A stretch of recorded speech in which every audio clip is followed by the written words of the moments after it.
मुझे नहीं चुना, मैंने तुम्हें चुना है और तुम्हें नियुक्त किया है। क्या बोलता है? तुमने मुझे चुना है? नहीं, मैंने तुम्हें चुना है। किस बात के लिए चुना है? हालेलुया, कि तुम जाकर फल लाओ। इसलिए प्रभु जिस भवन में तुम्हें रखता है वो गवाहियों को देता है, चंगाइयों को देता है, छुटकारे को देता है, और तुम्हारी वो गवाहियां तुम्हें जाकर लोगों को बताना है, ताकि क्या हो, वो तुम्हें नियुक्त करता है कि तुम जाकर फल लाओ। उन गवाहियों के द्वारा तुम्हारे फल वहां पर तैयार होते हैं। हालेलुया, और तुम्हारा फल बना रहे। अगर वो मेहनत परमेश्वर के लिए कर रहे हो तो उसकी कटनी भी तुम काटोगे। क्या होगा? उसकी कटनी भी तुम काटोगे। और फिर जब उसके लिए मेहनत कर रहे हो तो क्या बोल रहा है कि तुम मेरे नाम से जो कुछ पिता से मांगो वो तुम्हारे लिए हो जाएगा। हम क्या करते हैं आज? केवल मांगना, प्रार्थना में जाकर बैठ जाते। मेरा पिछला वाला वीडियो देखना। मांगना, केवल मांगना नहीं, कान बंद हो जाते परमेश्वर के। परमेश्वर के लिए कुछ करो। इसलिए प्रभु बोलता तुमने नहीं, मुझे, मैंने चुना है तुम्हें कि जाकर तुम एक अच्छा फल लाओ। फल के लिए मैंने तुम्हारे लिए गवाहियां रखी है, तुम्हारे जीवन में मैंने काम किए हैं। वो कामों को बताओ ताकि तुम्हारा फल बना रहे और मैं समझूं कि तुम्हें उस उपकारों का स्मरण है, उस आज्ञा का स्मरण है। हालेलुया, और उसके द्वारा तुम फलवंत हो और तुम्हारा फल बना रहे, और तुम जो कुछ भी मेरे नाम से मांगो उस वक्त तो वो तुम्हें दे। क्या दे? जो तुम मांगो तो दे। ऐसा बोला कि मांगो तो दे? नहीं। इसलिए हमें परमेश्वर के राज्य के लिए काम करना। हम हमेशा बोलो, अपनी गवाहियां बोलो, हमें बुलाओ, हम आते। हमें बोलना है, हमें काम करना है। लोगों, परमेश्वर के राज्य के लिए हमें बढ़ोतरी के लिए काम करना है। हम बुरा काम नहीं कर रहे।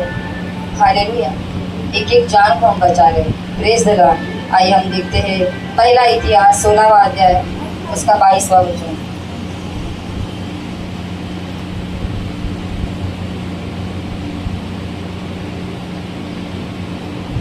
पढ़ो जिसको मिला है।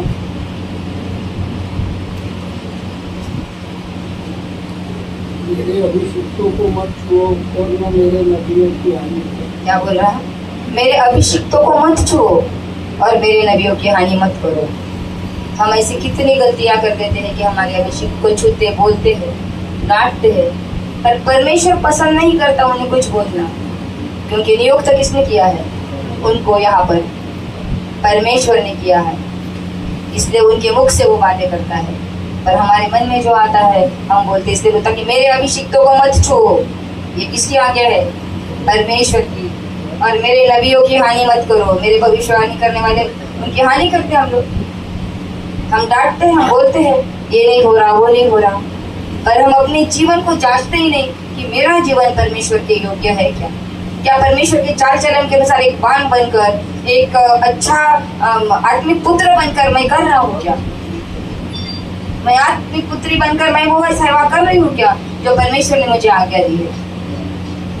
मैं केवल मेरे आत्मिक पिता से और स्वर्गीय पिता से अपेक्षाएं कर सकता हूँ।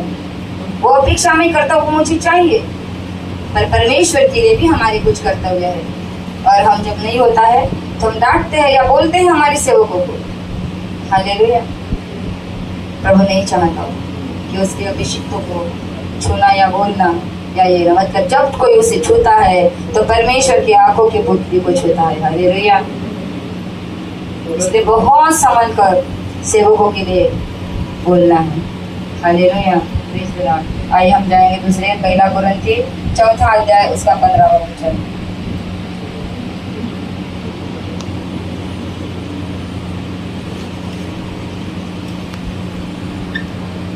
15वां वचन।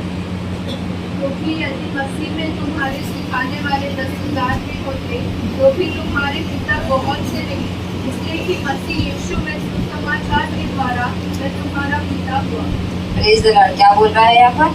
क्योंकि यदि मसीह में तुम्हारे सिखाने वाले 10,000 भी हो तो भी तुम्हारे पिता बहुत से नहीं, इसलिए कि मसीह यीशु में सुसमाचार के द्वारा मैं तुम्हारा पिता हुआ हूँ। हालेलुया। क्या बोल रहा है? मसीह में सिखाने वाले हजारों के, हम हर एक को सिखा रहे, पर जो तुम्हारा पिता है वही तुम्हारा। हालेलुया। तुम आदर के योग्य समझ सकते हो, उन पिता का स्थान नहीं ले सकते। हालेलुया, ये हमें समझने की आवश्यकता है। हालेलुया। तो आज चले हम ये छोड़ा और चले इधर, ये छोड़ा और चले उधर। और यहाँ पर प्रभु क्या बोल रहा? हालेलुया। पौलुस की पत्री में, कुरिन्थी में, क्योंकि यदि मसीह में तुम्हारे सिखाने वाले 10,000, तुम कहीं भी जाकर परमेश्वर के वचनों को सुन सकते हो। 10,000 भी होंगे, कहीं भी जाओ। हालेलुया। तो भी तुम्हारे पिता बहुत नहीं है। जो मैंने नियुक्त किया है वही तुम्हारा पिता है। जिस घर पर मैंने ठहराया वही तुम्हारा पिता है। हालेलुया। इसलिए कि मसीह यीशु में सुसमाचार के द्वारा मैं तुम्हारा पिता हूँ। किसका? यीशु मसीह के द्वारा तुमने सुसमाचार सुना कि वहां पर परमेश्वर के काम होते हैं, और तुम सुसमाचार को सुनकर यहाँ पर आए हो। परमेश्वर के सुसमाचार को सुना और यहाँ पर तुम आए हो। हालेलुया। उसके कारण प्रभु ने तुम्हें नियुक्त किया है एक पिता। उस पिता के अनुसार चलो तुम, जो तुम्हें परमेश्वर ने दिया है। पर हम क्या करते हैं? हालेलुया, हम क्या करते हैं? हालेलुया। हम किसी को भी पाप बना गिरने के लिए चले जाते हैं अगर नहीं पाया तो। इसलिए मैंने कहा क्या हम अपने घर को छोड़ देते हैं? नहीं। तो यहाँ पर प्रभु खुद बोल रहा है, क्योंकि यदि मसीह में तुम्हारे सिखाने वाले 10,000 भी होते तो भी तुम्हारे पिता बहुत नहीं, बहुत से नहीं, इसलिए कि मसीह यीशु में सुसमाचार के द्वारा मैं तुम्हारा पिता हुआ। हालेलुया। मैं बाहर से कुछ भी नहीं सीखा, अगर मुझे चाहिए भी नहीं बाहर, इसलिए मैं ढूंढती हूँ अपनी। हालेलुया। इसलिए हालेलुया। और लास्ट वचन मैं आपको बताना चाहूंगी, मत्ती की किताब 23वां अध्याय 9वां वचन।